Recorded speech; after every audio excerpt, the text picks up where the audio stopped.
সোনা বাড়ি খেলাম আল্লাহ মাশারুর রশিদের সম্মুখে মেয়েটাকে দাঁড় করানো হলো। মেয়েটা জানে না ইনি হলেন বাদশাহ হারুন আল রশিদ। আল্লাহর ওলি হারুন আর রশিদ বললেন, ও মা, বুড়ি মা, চুরি করলে কেন মা? কি অভাব পড়েছিল মা? কেন চুরি করলে মা? বুড়িটা দুটো চোখের গোড়া দিয়ে পানির তোষা গড়িয়ে যায়। আমার ভাইজানেরা, সোনা মানি ফেরাম, ও জওয়ানেরা, গভীর মনোযোগ বাবা। আল্লাহর ওলি বাদশাহ হারুন আর রশিদ নাম শুনেছেন? ইনি কি শুধু বাদশাহ? ইনি বিখ্যাত আলেমও ছিলেন, বড় আল্লাহর ওলি ছিলেন। প্রতিদিন ফজরের নামাজের পরে 200 রাকাত করে নফল পড়তেন। সুবহানাল্লাহ বললেন না? এখন তো নফল নামাজ আস্তে আস্তে উঠে যাচ্ছে, কিছু বলে না, উঠে যাচ্ছে না। জুম্মার দিনে আজকে বলে না আপনাদের ইমাম সাহেব যতই বলি, ও থাকবি না মাছি, উড়ে যাবি, এখন হাজি সাহেব মানে বসে থাকতেই হবে, আপনার কিছু বলে যা করবে হাজি সাহেব আর ইমাম সাহেব করবে। সে ওই কানা খোঁড়া একটা বসে আছে, আর ইয়ংগুলো একটাও থাকে না। শুধু আপনাদের মসজিদ নয়, আমি থেকে পড়ে আমারও কোনো একই অবস্থা, ওদের পায়ে ধরেও থাকে না। আমি পায়ে পড়ি একটা দিন থাক, তবে একদিন থাকি, যেদিনে খাওয়া দাওয়ার ব্যবস্থা থাকে। এক শয়তান বাইরে বাড়ায়, এই আজকে লাস্টে খাওয়া দাওয়া রয়েছে, কেউ বেরোবে না। আজ লাস্টে সবাই আব্বা মার জন্য একটু দোয়া করবে, একদিন থাক, হুড় করে চলে গেল। আল্লাহু আকবার। বাদশাহ হারুন আর রশিদ, যে কথা বলছিলাম, যে এখন তো আবার কিছু ইয়ং ছেলেরা অন্য অন্য মানে মাসলাকে হয়ে যাচ্ছে না, আছে না? এরা খুব বেশি বুঝেছে, আলহামদুলিল্লাহ হোক, তাতে অসুবিধা কি? এই মাযহাবের ইমাম কটা? 4টে ইমাম। তো মুজাদ্দিদ জামান দাদা হুজুর বলেছেন 4 ইমামকে আমরা ইজ্জত করি। সুবহানাল্লাহ। 4 ইমামকে আমরা সম্মান করি, কিন্তু মানি একটা ইমাম। একটা ইমামের মানে পদাঙ্ক আমরা অনুসরণ করি, তার মাসলা আমরা মানি। তো আমার কথা হলো ভাই, তোমার বাপ, তোমার দাদা, তোমার 14 পুরুষ সব তো ইমামে আজম আবু হানিফার মাসলাকে ছিল। তুমি ইমাম আজম আবু হানিফার ভুলটা পেলে কোথায়? আমার প্রশ্ন তোমার কাছে এটাই, তুমি যে ইমামে আজম আবু হানিফা থেকে সরে গেলে, ইমাম আজম আবু হানিফার ভুলটা কোথায় পেলে? আমরা তোমাদের জাহান্নামী বলে ফতোয়া দেবো না, না না না। তুমি তো একটা ইমামের অনুসারী, কি ঝামেলা মিটিয়ে দিতে পারবো না, ঝামেলা বাড়িয়ে দেবো না, কি কিছু বলে না। এরা ভাব ভাব ভালো না, নাম দেখ ভাই, আমি খুব খুব দুর্বল মানুষ, আমার ধরে শুরু হবে না। আল্লাহু আকবার। তো বাবা, এখন ওই সব মশলা বার হয়েছে, জুম্মা পড়ে শুনে 2 রাকাত পড়ে পালা, মাগরিবের পরে সুন্নতে মুআক্কাদাত আদায় করে নফল পড়ে, জোহরের 2 রাকাত সুন্নত পড়ে আর পড়ে না, সব পালাচ্ছে। কি নফলটা অত জরুরি নয়, চলে গেল। আর বাদশাহ হারুন আর রশিদ প্রত্যেক দিন 200 রাকাত করে নফল নামাজ পড়তেন। জোরে বলুন সুবহানাল্লাহ। আমাদের ইমামে আজম আবু হানিফা রাহমাতুল্লাহ আলাইহি 500 রাকাত করে রাত্রিরে নফল পড়তেন। সুবহানাল্লাহ। এই জন্যই তো তারা আল্লাহ পেয়েছিল, আল্লাহর ওলি হয়েছিলেন তারা। বাদশাহ হারুন সকালে ঘুম থেকে উঠে দেখছে বাদশাহ হারুনের দরওয়াজায় কে জানে একটা কাগজ মেরে দিয়ে গেছে। কি লেখা আছে? বাদশাহ হারুন আমাদের বাড়ি সিরিয়ায়, আলোক্য শহরে বাড়ি আমাদের। আমাদের আলোক্য শহরে যিনি ছিলেন প্রধান বিচারক অসুস্থ হয়ে গেছে, এখন বিচার ব্যবস্থা খুব খারাপ হয়ে গেছে।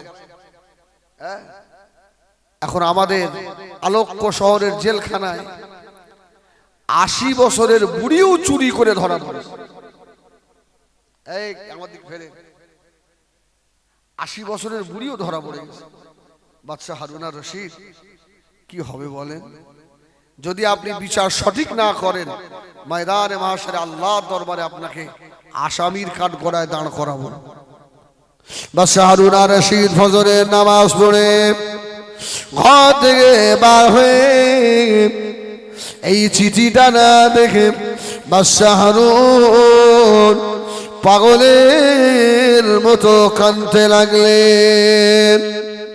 ও রব্বুল আলামিন আল্লাহ, আমি হারুনের আবাবিলের নামাজ, ইশরাকের নামাজ, তাহাজ্জুদের নামাজ, আমার নফল নামাজ, আমার কোরআন তেলাওয়াত, আমার তাসবিহ তেলাওয়াত আল্লাহ পাক সব বরবাদ হয়ে যাবে।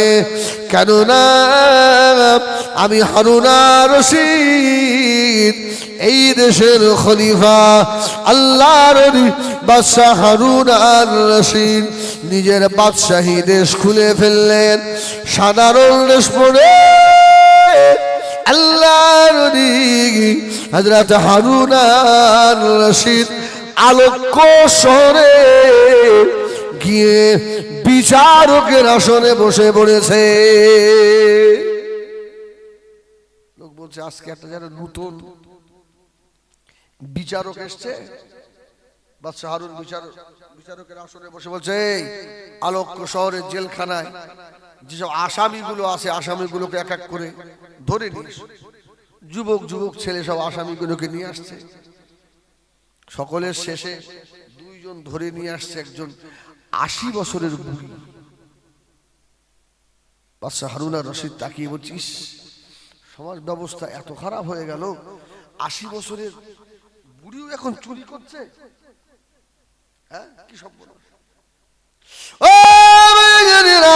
সোনা বাড়ি খেলাম আল্লাহ বাদশাহ আর রশিদের সম্মুখে মেয়েটাকে দাঁড় করানো হলো।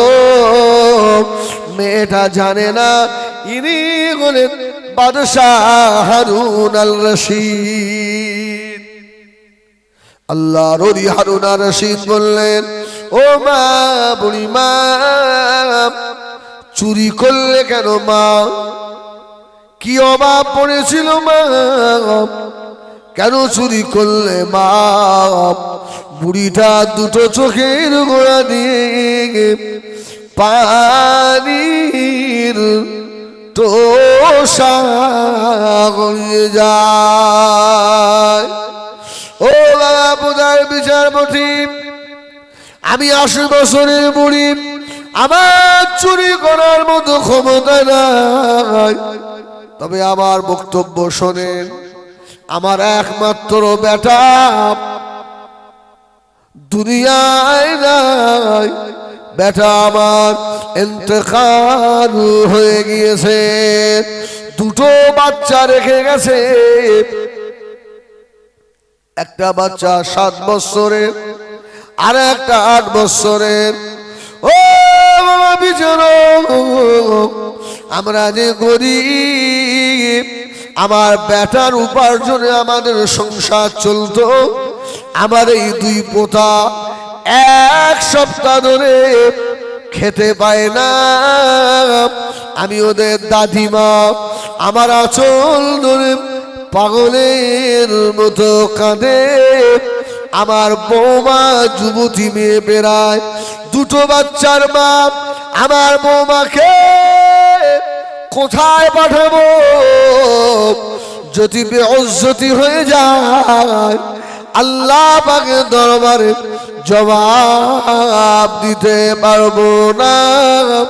ও বাদশাহ হারুন আর রশিদ, অনেকের কাছে হাত পেতেছিলাম, কেউ আমাকে কিছু দিল না, আমাকে তাড়িয়ে দিয়েছে। বাধ্য হয়ে 80 বছর বয়সে রুটির দোকানে গিয়ে আমার পোতাদের চোখের পানি আমি দাদি সহ্য করতে পারি না, আমি চুরি করে ফেলেছি। ও বাদশা জামানা, বাবা বিচারক যে সাজা আমাকে দেবেন দেন, আমি এতিমের মুখে খানা তুলে দিয়েছি। সুবহানাল্লাহ বলে।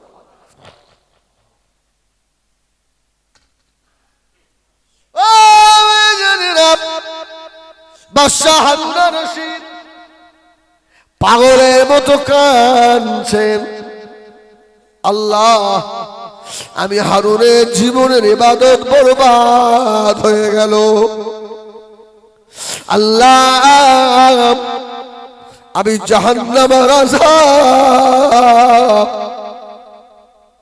আমি হারুন সইতে পারবো না। আজকে আমার দেশের ভিতরে 80 বছরের মুরব্বী খোদা তাড়নায় চুরি করে ফেলেছে। বাদশাহ হারুনের কান্না আর বলল করা যায় না। বাদশাহ হারুন বললেন, ও বাবা ছেলেরা, বুড়িমাকে আবার জেলখানায় দিয়েছ, আগামীকাল সকালে বিচার হবে। সুবহানাল্লাহ।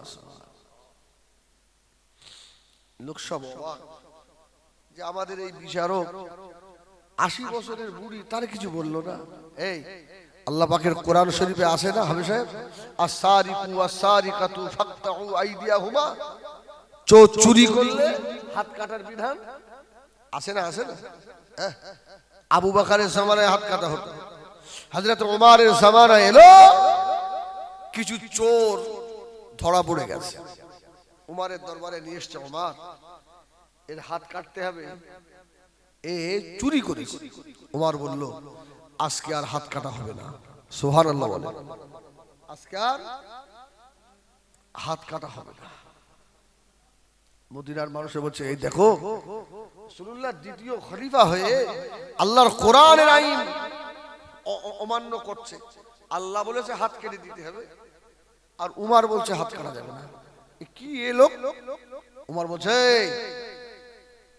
উমরের চোখের দিকে তাকালে তোদের হয়ে যায়। সুবহানাল্লাহ বলে। একদম কোনো কথা হবে না, আজকে হাত কাটা হবে না। মদিনার মানুষের জিজ্ঞেস করলো, আমিরুল মুমিনিন, আজকে কেন হাত কাটা হবে না এদের? উমর বললেন, এই আয়াত যখন অবতীর্ণ হয়েছিল তখন মক্কা মদিনার মানুষদের অভাব ছিল, তারা সবাই তখন যদি কেউ চুরি করত তাই স্বভাবে করত। আজকে আমি ওমরের জামানায় অভাব নেমে এসছে, এখন পেটের দায়ে চুরি করে ফেলেছে, আমি ওমর বলছি আজকে ওর হাত কাটা হবে না। জোরে বলুন সুবহানাল্লাহ। আমার এক আত্মীয়, জানেন, আমার এক আত্মীয় অনেক চাষ করে, আর তার এত কলা আল্লাহ দেয়, হ্যাঁ, মানে হাটের বিখ্যাত কলা তার। ওই কলা গেলে বুঝতে পারে অমুকের কলা।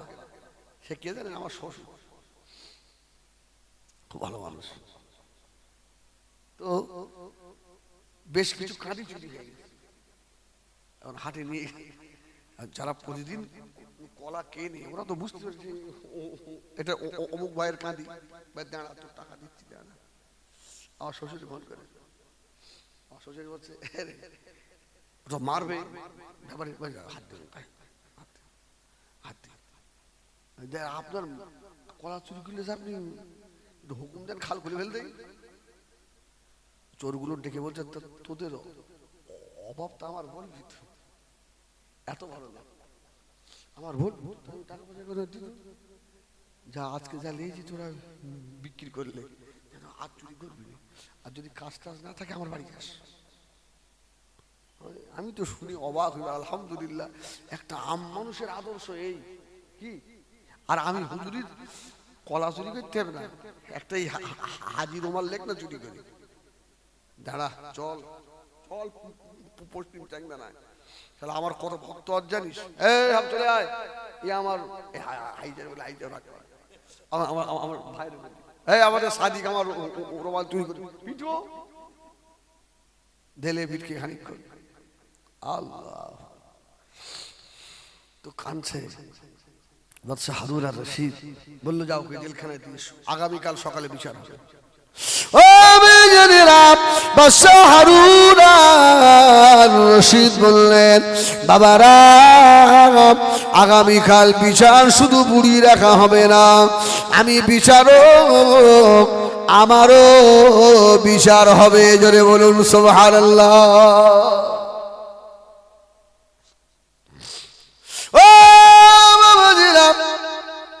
এই দেশে যিনি পুলিশ প্রধান, সে যেন কাল 10টায় হাজিরা দেয় এখানে, যার কাছে অর্থ ভান্ডারের চাবি রয়েছে সেও যেন কাল এখানে আসে। এই এলাকার সব থেকে ধনী মানুষ সেও যেন কাল আসে। বুড়িকেও জেলখানা থেকে বার করব, বিচার আগামী কাল হবে। সুবহানাল্লাহ বলে। মানুষ তো হই হই করছে, আরে সাংঘাতিক বিচারক, এইসব মানুষগুলোকে ডাক করলো। পরের দিন সকাল 10টায়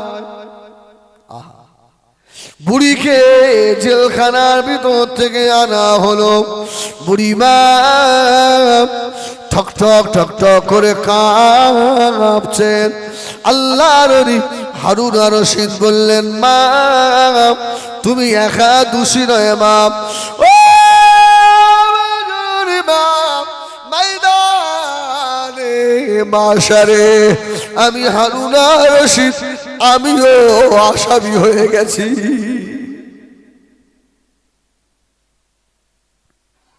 ও জানেনা সোনা মানিকেরা, হুজুর বললেন এই বুড়ির বিচারে এখন কি হবে? সবাই বলল 80 বছরের বুড়ি যখন চুরি করেছে ওকে 100 বেতের আঘাত করতে হবে।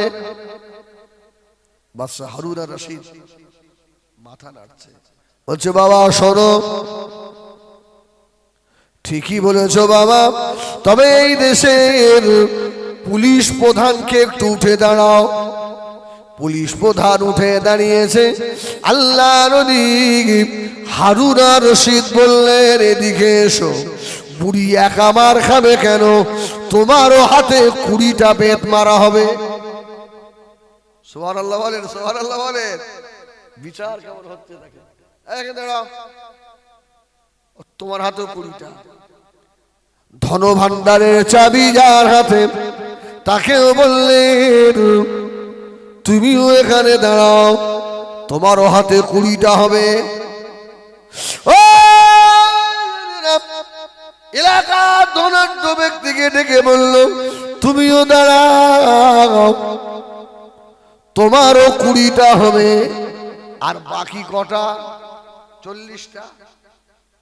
আল্লাহর ওলি বাদশা হারুন আর রশিদ কেঁদে কেঁদে বললেন বাবা আমি হারুন, আমার হাতেও 20টা হবে। সুবহানাল্লাহ। 80টা হয়ে গেল। ও বুড়ি মা, আপনার হাতেও 20টা হবে মা। এরা অবাক, কেন হুজুর আমরা মা খাবো? আল্লাহর ওলি হারুন আর রশিদ বললেন দুনিয়ার বিচার মেনে নেবে না সেদিনে আল্লাহর আদালতের বিচার হবে। সুবহানাল্লাহ। ও শুনে রাখো, আল্লাহর আদালতে যদি বিচার হয়, আল্লাহর বিচার বড় শক্ত, জাহান্নাম ছাড়া উপায় থাকবে না। আমি হারুন আর রশিদ দুনিয়ায় বিচার করে দিচ্ছি, তুমি পুলিশ প্রধান হয়ে কেন বুড়ির খবর নেওনি? তোমার কাছে অর্থ ভান্ডারের চাবি, তুমি কেন বুড়ির খবর নেওনি? এই এলাকার ধনী ব্যক্তি তোমার এলাকায় গরিব না খেয়ে চুরি করে, কেন তার খবর নেওনি? আমি বিচারক, আমি কেন খবর নেইনি? আমি হারুন আর রশিদ একথা বলছেন না, আমি কেন খবর নেইনি? আমিও দোষী, বুড়িমাও দোষী। আল্লাহ নবী হযরত বাদশা হারুন আর রশিদ যত মানুষ বসেছিলেন ওদের ভিতর থেকে একজন যুবককে উঠতে বললেন। এই যুবক, ওঠ। শক্তিশালী যুবককে তুলে বললেন, এর হাতে একটা বেতের ছড়ি দাও, ছড়িটা যেন শক্ত পুক্তা হয়। ছড়ি দাও। ছড়ি দিল। আল্লাহর নবী হযরত হারুন আর রশিদ অঝর নয়নে কাঁদছে। বাবা, ও বাবা যুবক রে, এই ছড়ি দিয়ে আমি হারুনকে আগে মারো, আমি বিচারককে আগে মারো। ও তো ছড়ি ধরে দাঁড়িয়ে রয়েছে, মারবো না, পারবো না, মারতে পারবো না। হুজুর বললেন, বাবা আমাকে আগে মারো, আমি বিচারক।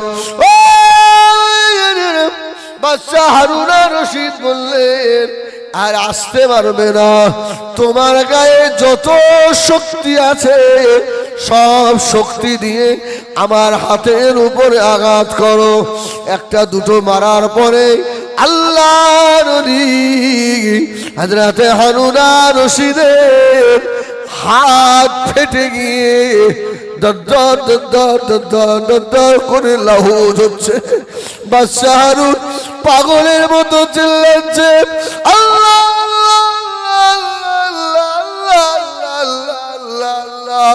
আল্লাহ, দুনিয়ার রক্ত সহ্য করতে পারছি, দুনিয়ার মার। আল্লাহ তোমার আযাবে জাহান্নাম সহ্য করবার মতো ক্ষমতা না।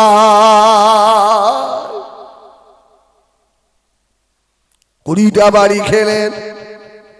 পুলিশ প্রধানকে বলল, তুমি হাত পাতো। সকলের 20টা করে মারা হলো। 80 হয়ে গেছে। এবারে বুড়িমার পালা। বাদশা হারুন যুবকের মুখের দিকে তাকিয়ে বলল, বাবা ছেলে,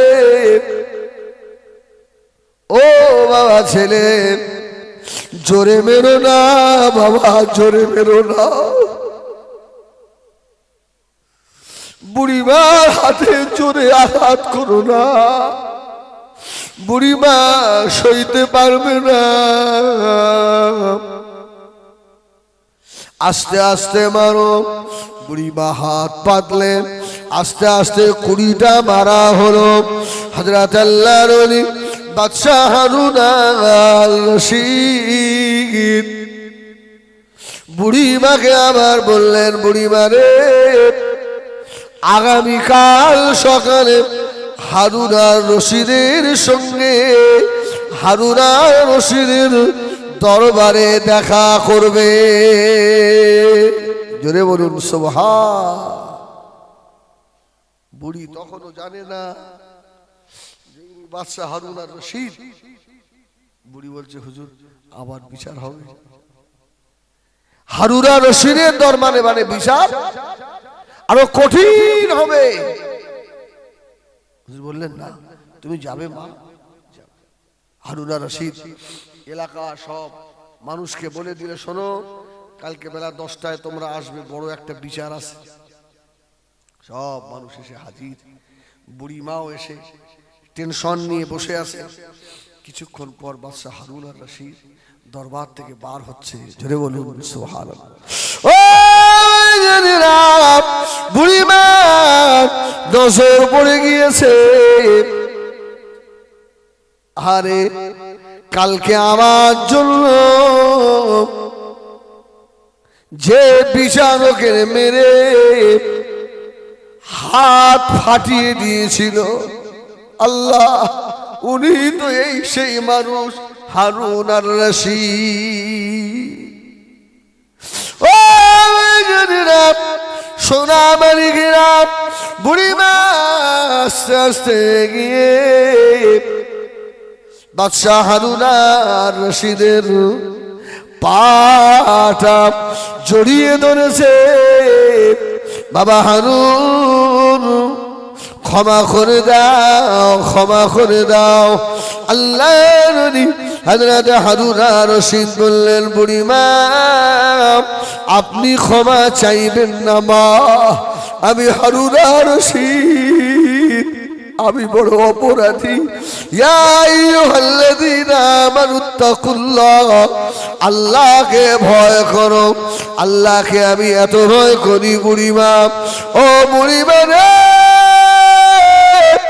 এতগুলো মানুষকে এই জন্য ডেকেছি, গতকাল যে বিচার করলাম এই বিচারে তুমি কি মা খুশি হয়েছো মা?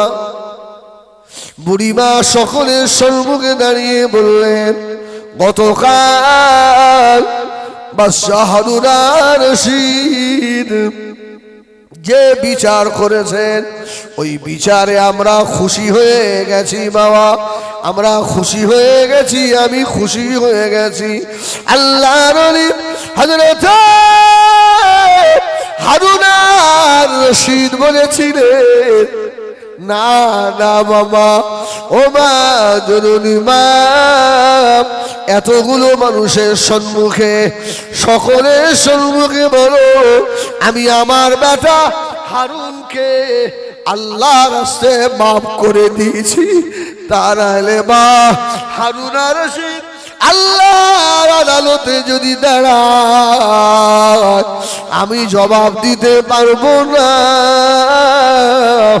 আসামি হয়ে যাব, আল্লাহ আমাকে আযাবে জাহান্নাম সইতে পারবো না। জোরে বলে না, জোরে বলে না সুবহানাল্লাহ। একবার দরুদ শরীফ আল্লাহুম্মা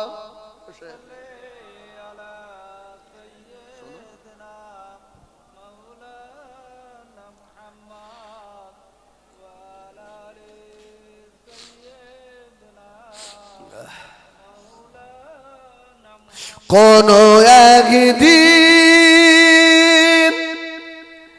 এদেশের আকাশে কালেমার পতাকা উড়বে,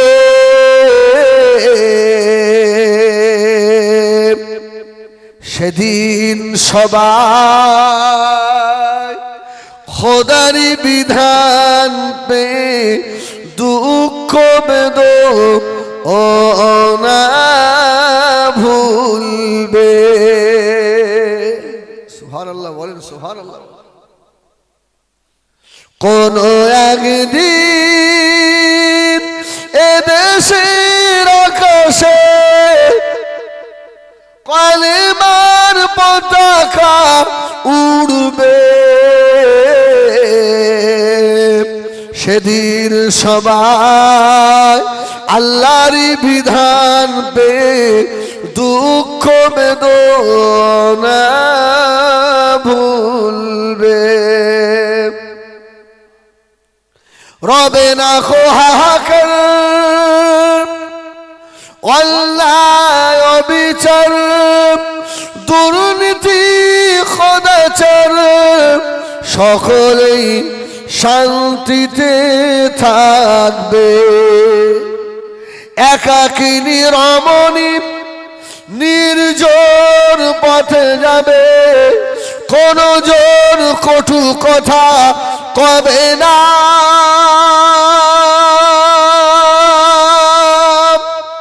সেদিন আর নেই বেশি দূরে, আর কিছু দূর গেলেই মিলবে। কোন কোনো একদিন এদেশের আকাশে কালেমার পতাকা উড়বে, সেদিন সবাই আল্লাহর বিধান পে দুঃখ বেদনা ভুলবে। আল্লাহুম্মা আল্লাহ।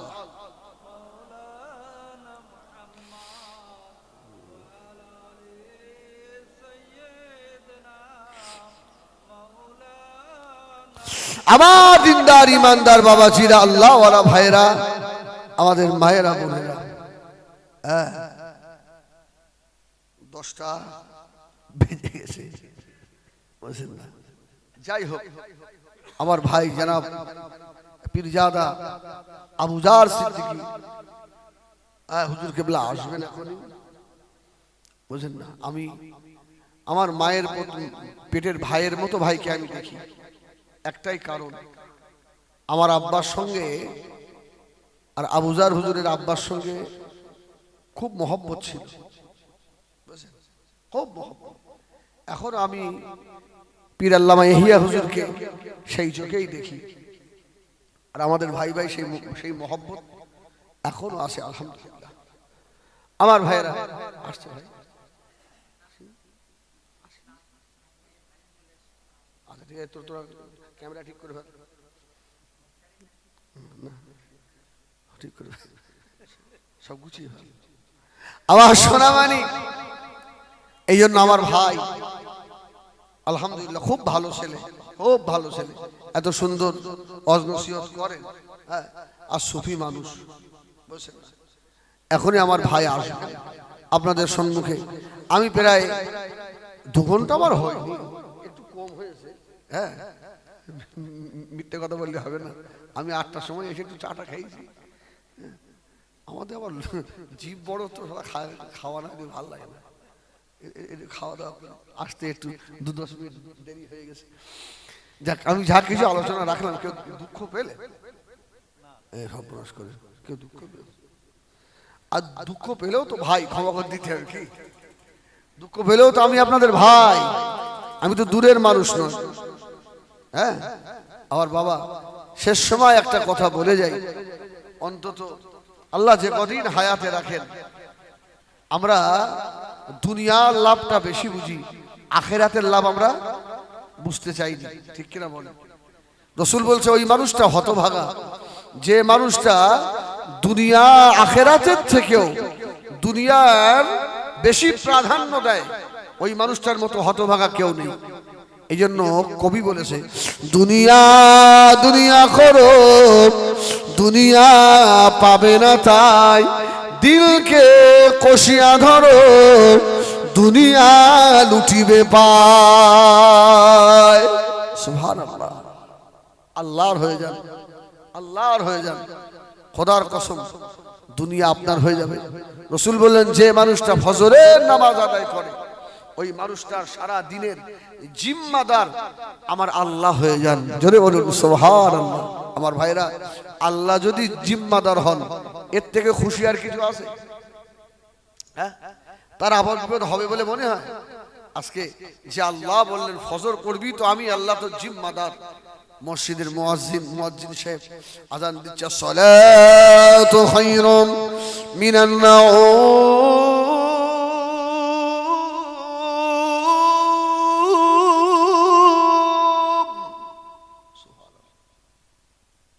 মসজিদের পাশে বাড়ির লোকগুলো ঘুমোতে,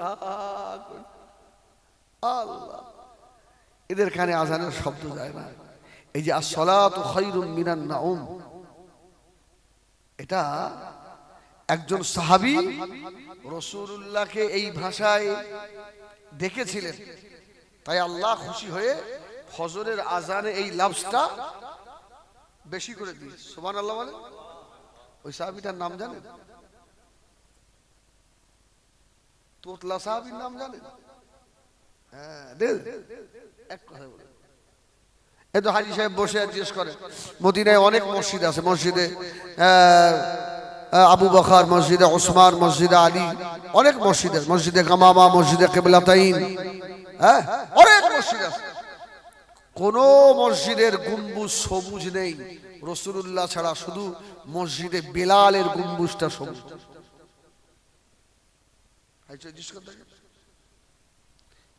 দূর থেকে দেখলে দেখা যাবে ওই সবুজ গম্বুজটা মসজিদে বেলাল। সুবহানাল্লাহ। আল্লাহ নবী স্বপ্ন দেখলেন, ফেরেশতা জিবরিল এসে বললেন, ইয়া রাসূলুল্লাহ, বেলালের কি বিয়ে হবে না? সুবহানাল্লাহ। কে মেয়ে দেবে বেলাল? এমনি তোতলা হাফসি দেশের মানুষ, ঠোঁট মোটা, মুখে পক্সের দাগ, পাগুলো এইরকম বড় বড়। আচ্ছা, বেটে লোকের পা যদি বড় হয় কি সুন্দর দেখায়, আবার নাকের ছিদ্রগুলো খুব বড় বড়, মানে পুরো বেড। আল্লাহ। আবার রাসূল বলছে, বেলাল তুমি বিয়ে করবে না? বেলাল বলছে, ইয়া রাসূলুল্লাহ, কেডা মেয়ে দেবে আমার? এই তো আমার হাল, উমাইয়া মেরে মেরে তো আমার হাফ শেষ করে ফেলেছে। আর রাসূল বললেন, জিবরাইল এসে আমাকে বলে গেছে তোমার বিয়ে করতে হবে। দেখেন যদি হয়, সুবহানাল্লাহ, যদি হয় তো একটু দেখেন কি হয়, দেখা যাক। আল্লাহ পাক জিবরিল মারফতে বলে গেল, বেলাল আর বেশি দিন বাঁচবে না, 7 দিন,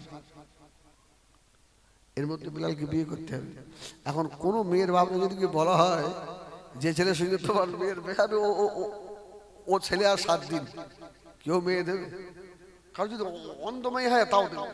আমার অন্ধ, আমার কাছে থাক বাপ, ও আমার, হ্যাঁ বিধবা করে লাভ নেই। হযরতে আলী, হযরতে ওমর বার হলেন, মেয়ে খুঁজছেন, কালো বেলালকে বিয়ে দেবে। মেয়ে খুঁজে বেড়াচ্ছে, যে বাড়িতে যায় সত্য কথাটা বলে, হযরতে বেলালের সঙ্গে মেয়ে বিয়ে দেবে। কিছু কিছু মেয়ে বলে ওর নাক মোটা হবে না, কালো। বেলালের আযান তো খুব ভালো।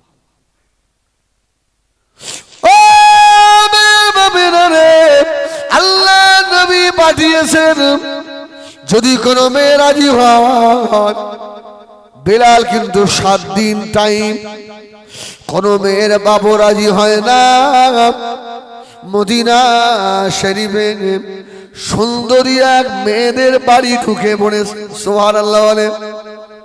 হযরত আলী, হযরত ওমর ঢুকে পড়ল, ঢুকে পড়ে বলছে, আপনার মেয়েকে বিয়ে দেবেন? ছেলেকে? বলে হযরত বেলাল। বলে স্বপ্ন, এই সুন্দরীটারে ওই কালো লোকের হাতে তুলে দাও। শোনেন তবে আর একটা কথা, আল্লাহ নবী বলে পাঠিয়েছেন, বেলাল কিন্তু 7 দিন আর সময় আছে, চলে যাবে। মেয়ের বাপ বলে, বেরো এখান থেকে, 7 দিন সময় আছে তুমি আমার মেয়ে নিতে। ও হযরত বেলাল, বেলালের বিবি যিনি হবে, মেয়েটা ঘরের ভিতরে ছিল, শুনে নিয়েছে, শুনে ফেলেছে। মেয়েটা বলছে, আব্বা কি বললো? বলছে, আরে মা বলো না, সেই মুহাম্মদ রাসূলুল্লাহ সাল্লাল্লাহু আলাইহি ওয়াসাল্লামের দরবারে যে মুয়াজ্জিন থাকে বেলাল, বেলাল 7 দিন পরে মারা যাবে। এখন বেলাল বিয়ে করবে, রাসূল পাঠিয়েছে তোমার প্রস্তাব। মেয়েটা বলল, আমি বিয়ে করব। সুবহানাল্লাহ বলো। এটা বলল, আমি রাজি আছি। ও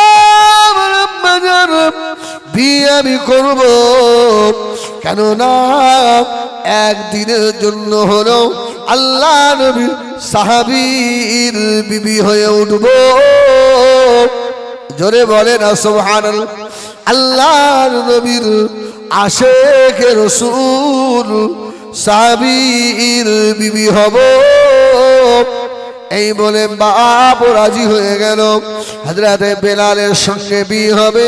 হযরত আলী আর ওমর গিয়ে বললেন, ইয়া রাসূলুল্লাহ ইয়া হাবিবাল্লাহ বেলালের জন্য মেয়ে দেখা হয়ে গেছে। সুবহানাল্লাহ। আমার রাসূল বলছে কে? বলে অমুকের মেয়ে। ঠিক আছে, বিবাহ শাদী হয়ে গেল, স্বামী স্ত্রী এক জায়গায় হলো। হযরত বেলাল বলছে, ওরে আমার বিবি, খবর শুনেছ তুমি? আমার তো আর সময় বেশি নাই, 7 দিন পরে চলে যাব, সময় আমার হয়ে গেল। তুমি কি আমাকে কিছু খিদমত করবে? আমাকে কিছু করে কি খাওয়াবে? ও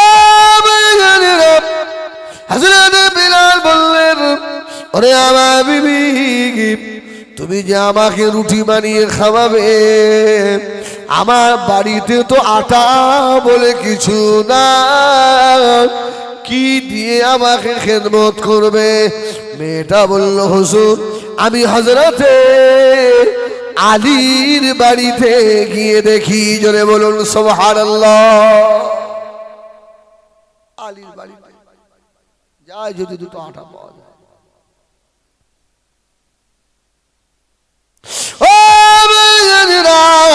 হযরত শের খোদা আলীল মুর্তজা রাদিয়াল্লাহু তাআলা আনহুর কাছে চলে গেলেন। হযরত আলীর বাড়িতে অল্প একটু আটা ছিল, ওই আটাটুকু নিয়ে এসে রুটি তৈরি করলেন। মাত্র 7টা রুটি হলো। কটা কটা এই তোরা ক্যামেরা ঘোরা।